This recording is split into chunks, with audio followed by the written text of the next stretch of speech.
뱀에게 이르시되 내가 이렇게 하였으니 내가 모든 육축과 들의 모든 짐승보다 더욱 저주를 받아 배로 다니고 종신토록 흙을 먹을지니라.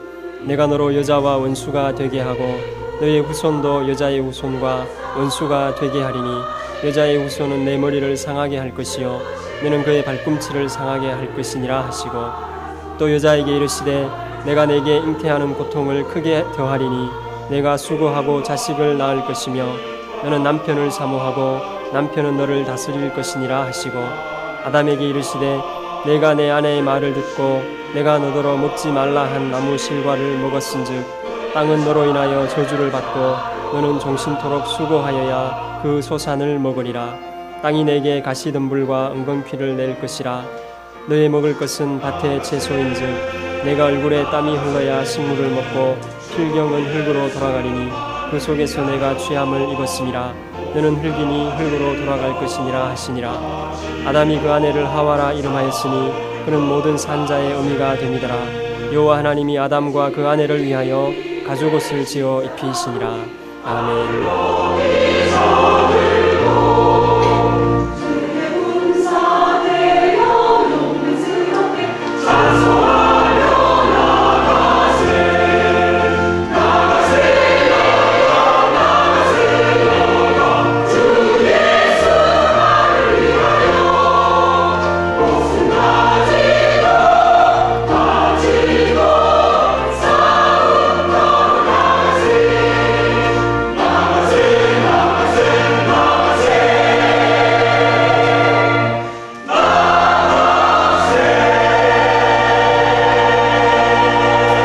훌륭한 어머니 한 분을 소개하자라고 한다면 감리교의 창시자인 존 웨슬레의 어머니를 들 수가 있겠습니다. 어떤 분께서 이 존 웨슬레의 어머니는 11명의 자녀를 두고 있었는데요, 어떤 분께서 이 웨슬레 어머니에게 이러한 질문을 하였습니다. 부인께서는 11명의 자녀들 가운데 어떤 자녀를 가장 사랑하십니까? 라고 물어보았습니다. 그렇게 썩 좋은 질문은 아니라고 여겨지는데요, 그래도 이 웨슬리의 그 어머니는 아주 귀한 대답을 이렇게 했습니다.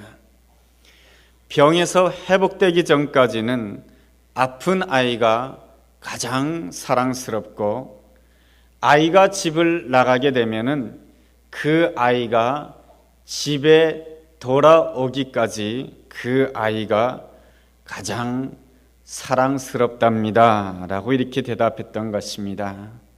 사실 어머니로서는 모든 자녀를 다 사랑하지요. 그렇지만은 자녀들 가운데 문제가 생기되면 그 문제 때문에 더 사랑이 필요한 것이죠. 그렇기 때문에 그 문제가 있는 자녀를 더 사랑한다라고 하는 것입니다.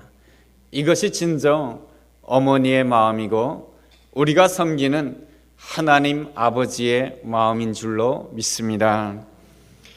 종종 우리는 하나님의 사랑에 대해서 잘 알지를 못하기 때문에 이렇게 생각합니다. 내가 병들었기 때문에, 내가 더 이상 쓸모없기 때문에 하나님은 나를 더 이상 사랑하지 않으실 것 같다. 내가 자주 집을 나가고 내 마음대로 행동하기 때문에, 내가 하나님의 속을 많이 썩혀드렸기 때문에 하나님께서는 나를 더 이상 사랑해 주시지 아니할 것 같아. 과연 하나님께서 나를 사랑해 주실까? 이러한 의심을 가지기도 하지만은 그것은 잘못된 생각입니다. 우리가 이 자리에 앉아 있다라고 하는 그 사실은 하나님께서 여전히 여러분을 하나님께서 귀하게 생각하시며 사랑하는 모든 자인 줄로 믿습니다. 우리는 하나님의 창조함을 받을 때에 모두가 다 하나님의 사랑을 받으며 하나님의 은혜 가운데 행복을 누리도록 우리는 창조되었습니다. 그런데 우리의 삶이라고 하는 것을 보면 우리는 그러한 행복을 누리고 있지 못하다라고 하는 것입니다. 왜 그렇습니까? 그 이유에 대해서 성경에서는 죄 때문이다라고 이렇게 말씀해 주고 있습니다. 성경에서 말하는 중요한 죄라고 하는 것은 무엇입니까? 선악과를 먹었다라고 하는 것입니다. 선악과는 누가 먹었습니까? 아담이 먹었죠. 아담이 인류를 대표해서 선악과를 먹었지만은 우리 역시 아담의 영향 하에 있는 사람들로서 우리도 매 순간순간마다 선악과를 먹는 사람입니다. 선악과를 먹는다라고 하는 것은 무슨 뜻입니까? 나 중심으로 선과 악을 판단하는 것입니다. 나에게 이익이 된다라고 생각하면 선이고 나에게 해가 된다라고 생각하면 악이라고 생각하는 것이 우리의 생각입니다. 나 중심으로 옳고 그름을 판단하는 것이 바로 선악과를 먹는 것입니다. 이 선악과를 먹음으로 인하여서 하나님께서는 우리에게 이렇게 말씀하십니다. 정령 죽으리라. 죽는다라고 하는 것은 육체적인 죽음을 의미하기도 하지만은 또 한 가지 더 중요한 것이 있는데 하나님과의 단절됨을 말하는 것입니다. 하나님과 단절됨으로 인하여서 우리에게 주어지는 몇 가지 결과가 있습니다. 그 첫 번째는 수치심이 커진다라고 하는 것입니다. 창세기 3장 10절에 보면 이러한 말씀이 있습니다. 하나님께서 아담을 부르실 때 내가 어디 있느냐 하실 때 가로되 내가 동산에서 하나님의 소리를 듣고 내가 벗었으므로 숨었나이다 라고 이렇게 말씀합니다. 내가 벗었기 때문에 나의 수치가 드러났기 때문에 내가 숨었습니다 라고 말합니다. 선악과를 먹기 전에 인간의 모습은 어떠했을까요? 선악과를 먹기 전 인간의 모습은 완벽했을까요? 그렇지 않다라고 생각합니다. 여전히 인간은 연약한 존재이고 부족한 존재이고 하나님의 은혜를 받아야만이 살 수 있는 존재가 바로 인간이라고 하는 존재인 것입니다. 그렇지만 선악과를 먹기 이전의 인간의 모습이라고 하는 것은 연약한 것이 문제가 되지 않았습니다. 부족한 것이 문제가 되지 않았습니다. 조금 모자란 것이 있다 할지라도 모자란 것이 문제가 되지 않았습니다.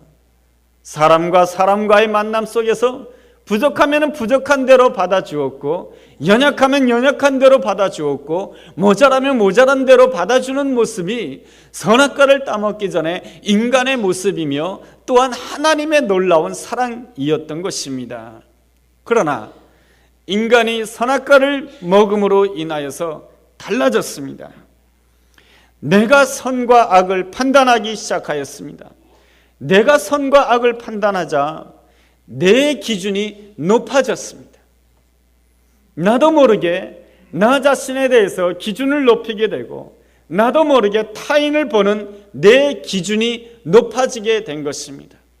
나 자신도 지키지 못하고 타인도 지킬 수 없는 기준을 높인 것입니다. 그리고 그 기준을 가지고 나 자신을 판단하고 그 기준을 가지고 내 옆에 있는 사람을 판단하게 된다라고 하는 것입니다. 결국에는 그 판단을 통해서 나타나게 된다라고 하는 것은 수치심이요, 그 수치심으로 인한 죄책감인 것입니다. 그 수치심을 가리기 위해서 또한 인간은 어떠한 태도를 보입니까? 책임을 전가하는 태도를 보이게 되는 것입니다. 이렇게 어려운 일을 당하게 된 것은 바로 너 때문이다라고 하는 것입니다. 우리의 가정이 어려워진 것은 바로 너 때문이다라고 하는 것입니다. 부모에게 책임을 돌리고 친구에게 책임을 돌리고 아내에게 책임을 돌리고 남편에게 책임을 돌리고 자녀에게 책임을 돌리는 그러한 모습이 바로 선악과를 먹은 이후의 인간의 모습이다라고 하는 것입니다. 우리가 수치심을 가졌을 때 가져야 될 중요한 태도가 있습니다. 그것은 정직하게 나의 한계를 인정해야 된다라고 하는 것입니다. 인간이 가장 아름다울 때가 언제입니까? 나는 100% 죄인입니다. 이러한 생각으로 출발할 때에 그 인생은 진실로 아름다울 수가 있고 하나님께 귀하게 쓰임받을 수 있는 인생이 될 수가 있는 것입니다. 이러한 말을 한 사람이 있습니다. 나에게 꿈이 있습니다. 저지아주 붉은 언덕에서 노예였던 흑인의 자녀들과 주인이었던 백인의 자녀들이 함께 식탁에 앉아서 식사를 하는 꿈이 있습니다. 이 말을 한 사람이 누구입니까? 1960년대 미국의 흑인 인권 운동을 이끌었던 마틴 루터 킹 목사님입니다. 그분은 위대한 일을 행하였지요. 그렇기에 오늘날 오바마 씨가 미국의 대통령이 될 수 있었던 것 아니겠습니까?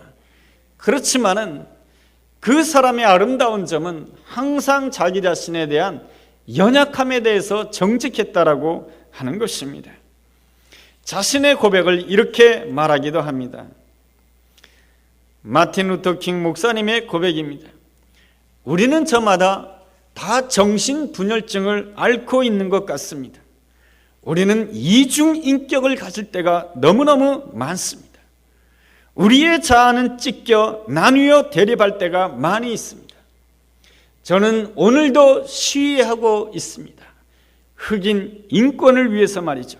그렇지만은 내가 하고 싶어서 하는 것이 아닙니다. 그저 해야 하니까 하는 것뿐입니다. 이것이 바로 자신에 대해서 정직했던 그 킹 목사님의 고백입니다. 그가 위대했던 것은 분명한 사실이지만은 또한 그가 연약했다라고 하는 것도 사실인 것입니다. 하나님께서는 완벽한 사람을 통해서 역사하시는 것이 아니고 자기 연약함에 대해서 정직하게 고백하는 자를 통해서 하나님께서는 역사하시는 것입니다. 내가 조금 성공했다고 해서, 내가 조금 잘됐다고 해서 내 기준을 높이고 내 기준을 가지고 다른 사람에 대해서 옳고 그름을 판단하고 정죄한다라고 한다면 하나님이 기뻐하지 않습니다. 선악과를 먹는 자는 점점 하나님과 멀어지게 되어 있는 것입니다. 하나님과 멀어지게 된 모습은 어떠한 모습인가? 하나님의 말씀이 잘 들리지 않는다라고 하는 것입니다. 여러분, 하나님의 말씀이 왜 들리지 않는 것입니까? 내 안에 판단하는 마음이 있기 때문에 그런 것입니다. 내 기준이 높기 때문에 그런 것입니다. 나 자신을 높이 보기 때문에 그런 것입니다. 이렇게 하나님의 말씀이 들리지 않는 모든 문제를 해결하기 위해서 가장 중요한 기도가 있습니다. 그것은 바로 용서의 고백의 기도입니다. 사랑의 고백의 기도인 것입니다. 여러분, 기도가 잘 되지 않습니까? 말씀이 잘 들리지 않습니까? 그렇다라고 한다면 우리는 하나님 앞에서 사랑의 고백의 기도를 할 수 있어야 되는 것입니다. 용서의 고백의 기도를 할 수 있는 것입니다. 가장 좋은 것은 하나님께 기도하고 사람에게 고백하는 것입니다. 그러나 사람에게 고백하는 것이 어렵다 할지라도 우리는 하나님 앞에서 하나님, 내가 저분을 용서하기를 원합니다. 하나님, 내가 저분을 사랑하기를 원합니다. 하나님, 내가 그분을 사랑합니다. 기도하면서 선포하십시오. 그럴 때에 그것이 마귀를 대적하는 기도가 될 것이며 그러한 사랑의 고백의 기도가 있게 될 때에 성령께서 임하게 될 것이며 하나님의 말씀을 듣고 은혜 받는 그러한 아름다운 자리로 갈 수 있는 줄로 믿습니다. 우리 생각에는 말이죠, 상대방이 10가지 잘못을 하였고 내가 한 가지 잘못하였으니 당연히 10가지 잘못한 사람이 나한테 먼저 와서 잘못했다라고 말해야 될 것 같습니다. 그러나 하나님께서는 그렇게 보지 않습니다. 하나님께서는 한 가지 잘못한 자에게 말씀해 주십니다. 네가 그 한 가지 잘못한 것을 네가 먼저 용서의 고백을 해라. 이것이 바로 하나님이 원하는 뜻인 것입니다. 이러한 용서의 고백이 있게 될 때에 성령께서 임하시는 것이고 성령께서 임하실 때에 말씀이 들려지는 것이고 말씀이 들려질 때에 창세기 1장의 말씀처럼 하나님 보시기에 좋았더래 귀한 역사가 우리의 삶 가운데 일어나게 될 줄로 믿습니다. 타락한 두 번째 결과는 잉태의 고통이 주어진다라고 하는 것입니다. 선악과를 먹기 전에는 잉태의 고통이 없었을까요? 그렇게 생각할 수도 있지만 우리가 창세기 3장 16절을 읽어보면 이렇게 생각할 수가 있습니다. 16절을 주목해 보시기 바랍니다. 또 여자에게 이르시되 내가 네게 잉태하는 고통을 크게 더하리니. 하나님께서는 선악과를 먹기 이전에도 하나님께서는 인간을 축복해 주셨는데 생육하고 번성하고 땅에 충만하라고 하는 놀라운 축복을 주셨습니다. 어떻게 생육하고 번성하고 충만할 수 있습니까? 잉태해야만이 생육하고 번성하고 충만할 수 있지 않겠습니까? 그런데 16절에 보니까 크게 더한다라고 하는 이 말씀을 통해서 우리는 이렇게 생각할 수가 있습니다. 선악과를 먹기 이전에도 잉태의 고통은 있었다라고 하는 것입니다. 그렇지만은 그 고통이 그렇게 심하지 아니하였다라고 하는 것이죠. 왜 잉태의 고통이 심해지는 것입니까? 왜 잉태의 고통이 말할 수 없이 우리에게 주어지는 것입니까? 그것은 선악과를 먹었기 때문에 그런 것입니다. 선악과를 먹었다는 것이 무엇입니까? 내 기준이 강하다는 것입니다. 내 기준으로 내 자녀를 보고 내 기준으로 내 자녀에게 강요하기 때문에 그 문제 때문에 고통이 더 심해지는 것입니다. 잉태의 고통이라고 해서 단순하게 아이를 10달 가졌다가 아이를 낳는 것만이 고통이 아닐 것입니다. 바로 자녀를 양육하는 그 과정까지 포함되어 있는 말씀이라고 우리는 볼 수가 있습니다. 내 기준이 강하고 내 기준을 내려놓지 못하기 때문에, 내 기준을 내려놓고 내 자녀를 하나님께 맡기지 못하기 때문에 잉태의 고통이 더 커지는 것입니다. 루이스 펠튼 트레이시라고 하는 사람이 열받지 않고 10대 자녀와 싸우는 법, 이러한 책에서 부모들이 하지 말아야 될 8가지를 제시하였습니다. 그 8가지를 한번 소개해 보겠습니다. 먼저 판단하지 마십시오. 아이 스스로 문제를 해결해 나가는 그 과정을 지켜보시기 바랍니다. 먼저 비판하지 마십시오. 자녀의 의견을 충분히 들은 뒤에 말할 수 있어야 합니다. 먼저 열받지 마십시오. 부모가 감정적이면 자녀들도 감정적이 됩니다. 미리 준비하지 마십시오. 그냥 놓아두면 아이가 스스로 문제를 멋지게 풀 수 있는 기회를 제공하는 것이 됩니다. 먼저 물어보지 마십시오. 아이가 이야기할 때까지 기다려 주어야 합니다. 미리 걱정하지 마십시오. 부모가 믿어줄 때에 아이는 책임을 다하는 것입니다. 먼저 단정 짓지 마십시오. 언쟁만 생깁니다. 아이가 성장했다는 것을 외면하지 마십시오. 자녀는 독립적인 인격체임을 기억해야 합니다. 이 이야기 속에서도 자녀에 대해서 제일 하지 말아야 된다고 하는 것이 무엇입니까? 그것은 내 기준대로, 내 식대로 자녀를 판단하지 말라라고 하는 것입니다. 타락의 세 번째 결과는 무엇입니까? 관계가 왜곡되었다라고 하는 것입니다. 16절 하반절 말씀 보면 이러한 말씀이 있습니다. 너는 남편을 사모하고 남편은 너를 다스릴 것이니라 라고 말씀해 주십니다. 너는 남편을 사모한다. 이 사모한다라고 하는 것은 좋은 뜻에서 사모하는 것이 아니고요, 욕심 섞여서 사모한다라고 하는 것입니다. 가령 이러한 것입니다. 내가 이 남자를 만나면은 내가 일생 동안 손에 물을 묻히지 않고 내가 평생 동안 편안하게 살겠구나. 이것이 무엇입니까? 내 욕심으로 사모한다는 것입니다. 그러면 남자는 어떻습니까? 남자는 너를 다스릴 것이니라. 여기에 다스린다 역시 좋은 뜻의 다스림이 아니고요, 너를 지배한다는 것입니다. 내가 원하는 대로 지배한다라고 하는 것입니다. 여성은 자기 욕심대로 사모하고 남자는 자기 식대로 지배합니다. 결국에 두 사람이 남는 것은 무엇입니까? 상처요, 억울함밖에 없는 것입니다.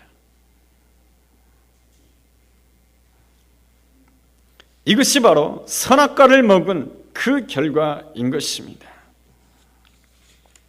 타락의 네 번째 결과는 수고의 가치를 누리지 못한다라고 하는 것입니다. 에덴 동산에서도 노동이 있었습니다. 노동이라고 하는 것은 하나님이 주신 축복인 것이죠. 선악과를 먹기 전에도 노동이 있었습니다. 여러분, 창세기 2장 15절 보면 이러한 말씀이 있습니다. 여호와 하나님이 그 사람을 이끌어 에덴 동산에 두사 그것을 다스리며 지키게 하시고, 하나님께서는 아담으로 하여금 에덴 동산을 잘 지키도록 노동을 허락하셨습니다. 그 다음에 16절 말씀에 여호와 하나님이 그 사람에 대하여 명하여 가라사대 동산 각종 나무의 실과는 내가 임의로 먹되, 15절에서 일하라라고 말씀하시고 16절에 먹으라고 말씀하셨습니다. 그러니까 먹으라라는 말씀을 먼저 하시지 아니하시고 먼저 일하라라 하시고 16절에 먹으라고 말씀하셨습니다. 이것은 바로 에덴 동산에서도 바로 노동이 있었다라고 하는 것입니다. 노동을 할 때에 밥맛이 좋고, 노동을 할 때에 편안한 잠을 잘 수가 있는 것입니다. 또 노동을 할 때에 소득이 있는 것이고, 그 소득이 있을 때에 다른 사람을 아름답게 섬길 수 있는 것입니다. 하나님께서 우리에게 일의 축복을 허락해 주신 것은 이러한 성취의 기쁨과 섬김의 기쁨을 주시기 위해서 우리에게 허락된 것인 줄로 믿습니다. 그런데 죄를 짓고 난 다음에, 선악과를 먹고 난 다음에 노동이라고 하는 것은 돈 벌기 위한 수단이 된 것입니다. 내 욕심을 채우기 위한 수단이 되었다라고 하는 것입니다. 그래서 쉬지를 못합니다. 그렇게 쉬지 않고 열심히 일하지만은 그 결과에 대해서 창세기 3장 18절에서는 뭐라고 말씀하십니까? 땅이 내게 가시덤불과 엉겅퀴를 낼 것이다. 너의 수고는 헛수고가 될 것이다 라고 말씀해 주고 있습니다. 타락의 다섯 번째 결과입니다. 19절 하반절 19절을 보면 이러한 말씀이 있습니다. 내가 얼굴에 땀을 흘려야 식물을 먹고 필경은 흙으로 돌아갈 것이다. 내가 흙이니 흙으로 돌아갈 것이다. 흙으로 돌아간다라고 하는 것이 무슨 뜻입니까? 뱀의 밥이 된다라고 하는 뜻입니다. 뱀의 밥이 된다뇨? 그게 무슨 말씀입니까? 여러분, 창세기 3장 14절 하반절 보면 뱀이 종신토록 무엇을 먹는다라고 말씀해 주고 있습니까? 흙을 먹일지니라. 여러분, 뱀이 흙을 먹습니까? 뱀이 흙을 먹고 살아갑니까? 뱀이 뭘 먹습니까? 개구리를 먹죠. 개구리를 먹지 흙을 먹는 뱀이 아닙니다. 그런데 성경은 왜 뱀이 왜 흙을 먹는다라고 이렇게 말씀하고 있습니까? 성경이 거짓을 말한 것입니까? 19절에는 인간이 무엇이 된다 그랬습니까? 흙이 되고 뱀이 흙을 먹는다고 했습니다. 다시 말하면 인간이 죄를 지음으로 인해서 선악과를 먹음으로 인해서 그 마지막의 결과는 흙이 되는 것이고, 그 마지막의 결과는 뱀의 밥이 된다라고 하는 것입니다. 여기에서 뱀은 뭘 뜻하는 것입니까? 사단을 뜻하는 것이죠. 사단의 밥이 되는 것이 바로 죄를 지은 인간의 운명이다라고 하는 것입니다. 우리가 지금까지 말씀을 듣는다라고 한다면 하나님은 너무나도 무서우신 하나님이십니다. 그러나 하나님께서 말씀하실 때는 언제나 대안을 가지고 말씀하십니다. 여러분, 사람들은 말을 할 때 말이죠, 대안 없이 충고하고요, 대안 없이 비판만 합니다. 그러나 우리 주님께서 말씀하실 때는 언제나 대안을 가지고 하나님께서 좋은 계획을 가지고 말씀하시는 줄로 믿습니다. 하나님께서는 어떠한 대안을 가지고 말씀하시는 것입니까? 첫째로 구원의 약속을 가지고 말씀하시는 것입니다. 그것이 15절 말씀인 것입니다. 주님께서 말씀하시는 창세기 3장 15절 말씀의 대안이 무엇입니까? 여인의 후손을 통하여서 뱀의 머리를 상하게 하실 것이다 라고 말씀해 주고 있습니다. 여인이란 누구입니까? 창세기 2장과 3장에 나와 있는 이 여인은 누구입니까? 창세기 3장에 기록되어 있는 이 여인은 바로 실패한 사람입니다. 유혹에 넘어진 자인 것입니다. 그래서 소망이 없는 자가 바로 여인인 것입니다. 그런데 우리 주님께서 누구의 후손으로 오시겠다라고 말씀해 주십니까? 여인의 후손으로 이 땅에 오시겠다라고 말씀해 주고 계시는 것입니다. 사람들은 연약한 자와 엮이기를 원하지 않습니다. 사람들은 연약한 자와 한 배를 타기를 원하지 않습니다. 연약한 자와 친구가 되는 거 원하지 않습니다. 그러나 우리 예수님께서는 여인의 후손으로 오시겠다라고 하시는 것입니다. 연약한 자와 함께 하시겠다라고 하는 것이 바로 주님의 대안이며 주님의 계획이라고 하는 것입니다. 연약한 자의 후손으로 하셔서 사단의 머리를 파쇄하시겠다라고 하는 것이 바로 하나님의 뜻인 것입니다. 그것이 바로 마태복음 1장에 나와 있지 않습니까? 마태복음 1장에 여러 여인들이 기록되어 있습니다. 다말이라고 하는 여인의 이름, 라합이라고 하는 여인의 이름, 바세바라고 하는 그 여인의 이름, 루시라고 하는 여인의 이름이 기록되어 있습니다. 이 여인의 이름들을 면면히 본다라고 한다면 이 여인들은 하나같이 부도덕한 여자들입니다. 이 여인들은 이방 여인입니다. 보잘것없는 여인들인 것입니다. 그런데 이 여인들이 마태복음 1장 예수님의 족보에 기록되어 있습니다. 그것은 무슨 뜻입니까? 바로 예수님께서 이러한 여인들의 후손으로 이 땅에 오신다라고 하는 것입니다. 여인의 후손으로 오셔서, 연약한 자의 후손으로 오셔서 연약한 자와 함께 해주시고 그 연약한 자를 통하여서 사단의 머리를 파쇄하며 우리에게 승리를 주시겠다라고 하는 것이 주님의 대안인 줄로 믿습니다. 그러므로 연약한 자에게도 소망이 있는 것이고 연약한 자에게도 놀라운 은혜가 주어지는 줄로 믿습니다. 둘째로 구원의 방법이 무엇입니까? 그 말씀은 21절 말씀입니다. 여호와 하나님이 아담과 그 아내를 위하여 가죽옷을 지어 입히시니라. 가죽옷은 어떻게 만들어집니까? 어린 양의 희생을 통해서 만들어지는 것입니다. 예수 그리스도의 십자가 지심과 부활을 통하여서 가죽옷이 지어지는 것입니다. 가죽옷의 효능이 무엇입니까? 수치를 가리운다라고 하는 것입니다. 부끄러움을 가리워준다라고 하는 것입니다. 가늠하다 현장에서 잡힌 여인이 있습니다. 가늠하다 현장에 잡혔으니 얼마나 부끄러운 여인입니까? 그 여인의 이름은 막달라 마리아입니다. 모든 사람이 그 여인이 가늠하다 현장에 잡혔으니 돌로 쳐서 죽이려고 합니다. 그럴 때 주님께서 뭐라고 말씀하십니까? 죄 없는 자가 돌로 치라고 말씀하십니다. 그랬을 때 모두가 돌을 내려놓고 그 자리를 떠나가게 됩니다.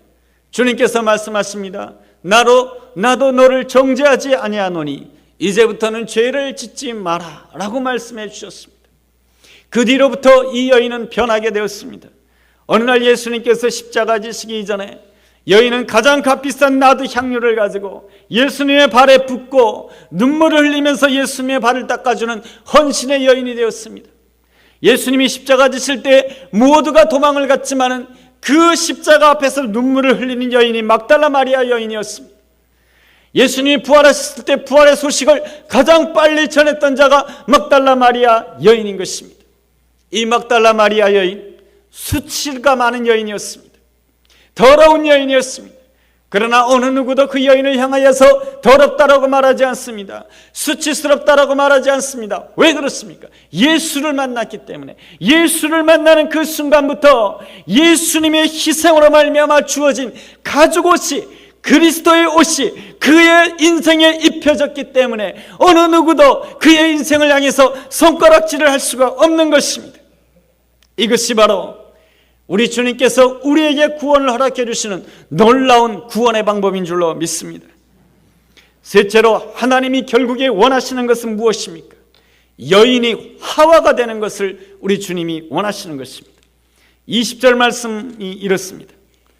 아담이 그 아내를 하와라 이름하였으니 그는 모든 산자의 어미가 됩니다. 여인이 누구입니까? 실패한 사람입니다. 여인이 누구입니까? 유혹에 넘어진 자입니다. 여인이 누구입니까? 죄를 지음으로 인하여서 사망에 이를 수밖에 없는 여인이다 이것입니다. 그런데 그 여인에게 하나님께서 어떠한 이름을 주십니까? 모든 산자의 어미가 되게 해주시겠다라고 하는 것입니다. 다시 말하면 생명의 어머니가 되게 해주시겠다라고 하는 것입니다. 다시 말하면 생명을 낳는 자가 되게 해주시겠다라고 하는 것이 바로 주님께서 준비해 놓으신 놀라운 대안이며 우리에게 향하신 아름다운 계획인 줄로 믿습니다.